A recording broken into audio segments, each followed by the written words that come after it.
நீங்கள் டீ கடைக்கு போனால் எனக்கு ஒயிட் சுகர் வேணாம் ப்ரௌன் சுகர் தான் வேணும்னு சொல்கிறாளா? அப்போ உங்களுக்கான வீடியோ தான், மறக்காமல் நம்ம பேஜை ஃபாலோ பண்ணிக்கோங்க. ப்ரௌன் சுகர் சாப்பிட்றவங்க கிட்ட கேட்டோம்னா ஒயிட் சுகர் சாப்பிட்டா எனக்கு சுகர் வந்துடும் அப்படின்னு சொல்லுவாங்க.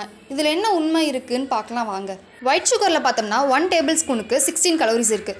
சேம் ப்ரௌன் சுகர்லேயும் அதே தான் இருக்குது. ஒயிட் சுகர் அன்ஹெல்த்தி நீங்கள் நம்புறது எவ்வளோ உண்மையோ அதே மாதிரி ப்ரௌன் சுகர் ஹெல்த்தி இல்லைங்கிறதும் உண்மைதாங்க. ப்ரௌன் சுகரில் சம் ஃபைபர்ஸ் அண்ட் மினரல்ஸ் இருக்குது, பட் அதை விட சுகர் கண்டென்ட் அதிகமாகவே இருக்குது. அதே மாதிரி ப்ரௌன் சுகரை யாரும் இப்போ ஹைஜீனால செய்யறதில்ல. சில இடங்களில் ப்ரௌன் சுகர் பற்றாக்குறனால ஒயிட் சுகரை ஆட் பண்ணுறாங்க. எப்படி பார்த்தாலும் ஒயிட் சுகர் தான் நம்ம சாப்பிட்றோம். இதுக்கு பருத்தி மூட்டை பேசாமல் குடோன்லேயே இருக்கலாமே.